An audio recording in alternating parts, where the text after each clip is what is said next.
Friends, இன்றைக்கி நம்ம வீட்டில் லஞ்சுக்கு என்னென்னு பார்த்தீங்கன்னா சிக்கன் பிரியாணி. பாருங்கள், 1 கிலோ சிக்கன் எடுத்து வச்சுருக்கேன். இஞ்சி பூண்டு 150, இஞ்சி 150, பூண்டு 150, வெங்காயம் வந்து பார்த்திங்கன்னா சின்ன வெங்காயம் 400 கிராம் பார்த்திங்கன்னா அரைச்சி வச்சுருக்கேன். பெரிய வெங்காயம் வந்து பார்த்திங்கன்னா 5 எண்ணம் எடுத்து வச்சுருக்கேன். புதினா, கொத்தமல்லி, பச்சை மிளகாய், தக்காளி வந்து பார்த்திங்கன்னா 5 போட்டுக்கணும் ஃப்ரெண்ட்ஸ் 1.5 கிலோவுக்கு. அப்புறம் எலுமிச்சை மிளகா வந்து 1.5, அதுக்கப்புறம் தயிர், எலுமிச்சை மிளகா 1.5, அதுக்கப்புறம் வந்து பார்த்திங்கன்னா கல்லுப்பு, அதுக்கப்புறம் வந்து பார்த்திங்கன்னா மிளகாத்தூள், பட்டை கிராம்பு பொடி 3 ஸ்பூன் போடணும், தயிர். வாங்க, இன்றைக்கி நம்ம சிக்கன் பிரியாணி 1.5 கிலோ செய்ய போகிறோம். இப்போ வந்து பார்த்திங்கன்னா ஆயில் ஊற்றிக்கலாம் தேவையான அளவு. நாங்கள் இத்தனை நாள் சட்டியில் தான் செஞ்சுருக்கோம் ஃப்ரெண்ட்ஸ். இன்றைக்கி வந்து பார்த்திங்கன்னா குக்கரில் பண்ண போகிறோம். ஆனால் குக்கரில் விசில் போடுறதில்ல, அதுலேயே தம் தான் வைக்க போகிறோம். இப்போ வந்து பார்த்திங்கன்னா எண்ணெய் வந்து காஞ்சிருச்சு. இப்போ நம்ம வந்து பார்த்திங்கன்னா 2-3 பட்டை, 3 ஏலக்காய், கொஞ்சம் கிராம் 4 எல்லாம் போட்டுடலாம்.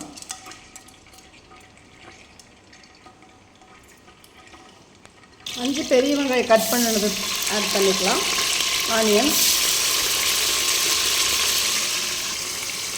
ஆனியன் பாருங்கள் ஃப்ரெண்ட்ஸ், அஞ்செல்லாம் போட்டாச்சு. 1 கிலோவுக்கு 3 வெங்காயம் போட்டுக்குங்க. நாங்கள் 1.5 கிலோ வைக்கிறங்காட்டிக்கு 5 வெங்காயம் போட்டுட்டோம். இப்போ வந்து பார்த்திங்கன்னா ஃப்ரெண்ட்ஸ் பாருங்கள், தக்காளி ஆட் பண்ணிக்கலாம். 5 தக்காளி,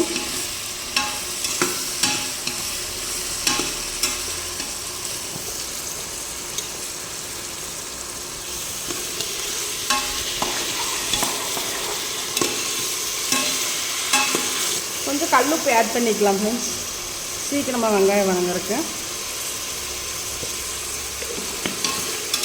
கிராம்பு பொடி 2 ஸ்பூன் போட்டுக்கலாம். பட்டை கிராம்பு ஏலக்காய் பொடிச்சு வச்சது 2 ஸ்பூன் போட்டு வச்சு. புதினா கொத்தமல்லி ஆட் பண்ணிக்கலாம். பச்சை மிளகாய் ஆட் பண்ணிக்கலாம். 6 பச்சை மிளகாய், இஞ்சி பூண்டு சின்ன வெங்காயம் 3, இஞ்சி பூண்டு வெங்காயம் அரைச்சி வச்சுருக்கோம். 150 கிராம் இஞ்சி, 150 கிராம் பூண்டு, சின்ன வெங்காயம் வந்து பார்த்திங்கன்னா 350 கிராம் ஆட் பண்ணிக்கலாம்.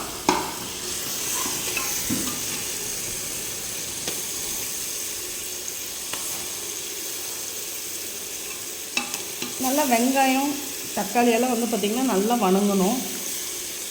ஆனியன் எல்லாமே நல்லா வணங்கினா தான் நமக்கு வந்து ஒரு டேஸ்ட் வந்து பார்த்திங்கன்னா வேறு லெவலில் கிடைக்கும். இப்போ வந்து பார்த்திங்கன்னா இஞ்சி பூண்டெல்லாம் நம்ம ஆட் பண்ணிட்டோம்ல, அதுலேருந்து ஒரு சிறிதளவு சில்லிக்கு கொஞ்சமாக எடுத்துக்கிட்டோம் ஃப்ரெண்ட்ஸ். இப்போ வந்து பார்த்திங்கன்னா நம்ம அடுத்தது வந்து எலுமிச்சை மிளகு ஊற்றலாம். எலுமிச்சை மிளகு வந்து 1.5 போட்டுக்கலாம். பாருங்க,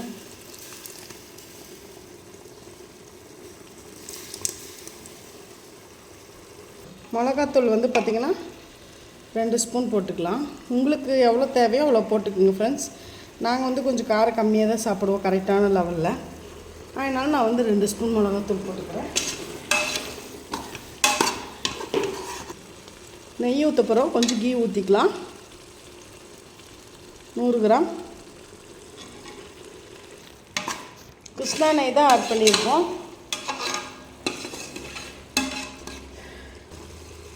தயிர் ஊற்றிக்கலாம் 1 டம்ளரு.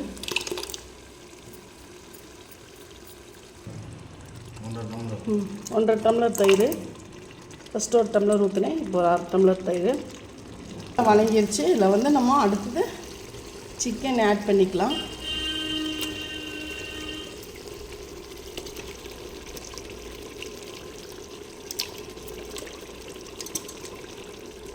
நல்லா வந்து பார்த்திங்கன்னா கலக்கி விட்டுக்கலாம். நல்லா ஒரு தடவை மிக்ஸ் பண்ணிக்கலாம். நல்லா சூப்பராக வந்துருக்கு பார்த்திங்கன்னா. நல்லா வெங்காயம்லாம் வந்து பார்த்திங்கன்னா நல்லா வணங்கணும். ஆனியன் தம்பி பார்க்கும் போதே பார்த்திங்களா எவ்வளோ ஃப்ளேவராக இருக்குன்னு பாருங்கள். அரிசி வந்து பார்த்திங்கன்னா ஊறிட்டுருக்குது, தண்ணியில் போட்டு ஊற வச்சுருக்கோம் அரிசி. பிரியாணி அரிசி துறையூர் ஜீரக சம்பாலே வைக்கலாம், நல்லா தான் இருக்கும். இதில் வச்சாலும் செம்மையாக டேஸ்ட்டாக தான் இருக்கும். 1.5 கிலோ அரிசி. வாட்டர் ஆட் பண்ணிக்கலாம். இப்போ வந்து பார்த்திங்கன்னா நாங்கள் 10 கிளாஸ் அரிசி போட்டோம் இந்த சின்ன டம்ளரில். அதில் வந்து 15 கிளாஸ் தண்ணி ஊற்றிக்கிறோம். 1 கிளாஸ் அரிசிக்கு வந்து பார்த்திங்கன்னா 1.5 கிளாஸ் தண்ணி தான் ஊற்றணும். ஓகே, வாட்டர் ஆட் பண்ணுறோம். வாட்டர் ஆட் பண்ணிட்டோம் பாருங்கள். 1 கிளாஸ்க்கு 1.5 கிளாஸ் தண்ணி. நீங்கள் அதே மாதிரி ஆட் பண்ணிக்கங்க. குண்டாவாக இருந்தாலும் ஒரு குண்டா அரிசி எடுத்துட்டோன்னா, ரைஸ் எடுத்துட்டோன்னா அதுக்கு வந்து பார்த்திங்கன்னா 1.5 வாட்டர் ஆட் பண்ணிக்கணும். ஓகேங்களா? தண்ணி நல்லா கொதிச்சிருச்சு பாருங்கள். வாட்டர் நல்லா ஹீட் ஆகிடுச்சு. இப்போ ரைஸ் போட்டுக்கலாம். அரிசி ஆட் பண்ணிக்கலாம். வாட்டர் நல்லா ஹீட் ஆனோன்னு இதில் நல்லா ரைஸ் போட்டுருவோம். ரைஸ் போட்டு ஆட் பண்ணலாம். ரைஸ் ஆட் பண்ணிட்டோம் பாருங்கள் ஃப்ரெண்ட்ஸ். பிரியாணி ஆயிடுச்சு. பிரியாணி பாருங்கள் எப்படி ஆவி பறக்க எப்படி உதிரி மாதிரி சூப்பராக வந்திருக்கு பாருங்கள். பிரியாணி செம்மையாக இருக்குது. நீங்களும் இதே மாதிரி பிரியாணி செஞ்சு பாருங்கள், ட்ரை பண்ணி பாருங்கள். இந்த வீடியோ உங்களுக்கு பிடிச்சிருந்தா லைக் பண்ணுங்கள், ஷேர் பண்ணுங்கள், கமெண்ட் பண்ணுங்கள், சப்ஸ்கிரைப் பண்ணுங்கள். ஃப்ரெண்ட்ஸ், பிரியாணிக்கு சைடிஷாக சிக்கன் 65 நல்லா பொரிச்சாச்சு பாருங்கள். எப்படி வந்திருக்குன்னு பாருங்கள். நல்லா சுட சிக்கன் 65 நல்லா கிரிப்ஸியாக இருக்குது. சிக்கன் 65 கூட ஒரு ஆனியன் வச்சு அடிக்கும் போது அதோட காம்பினேஷனே வேறு லெவலில் இருக்கும் ஃப்ரெண்ட்ஸ். நீங்களே ட்ரை பண்ணியிருக்கீங்களான்னு சொல்லுங்கள். அப்புறம் ரைத்தா பாருங்கள். ரைத்தா ரெடி ஆயிடுச்சு. நெக்ஸ்ட்டு நம்ம பிரியாணி போட்டு எல்லாத்துக்கும் சேவ் பண்ணி நம்ம சாப்பிட போகிறோம். வாங்க ஃப்ரெண்ட்ஸ், எல்லாருமே சாப்பிட்லாம். எங்கள் வீடியோ பிடிச்சிருந்தா லைக் பண்ணுங்கள், ஷேர் பண்ணுங்கள், கமெண்ட் பண்ணுங்கள். தொடர்ந்து எங்கள் வீடியோ சப்போர்ட் பண்ணுங்கள். நீங்கள் சப்ஸ்கிரைப் பண்ணால் தான் நாங்கள் போடுற வீடியோஸ் எல்லாம் உங்களுக்கு தொடர்ந்து நோட்டிஃபிகேஷனாக வரும்.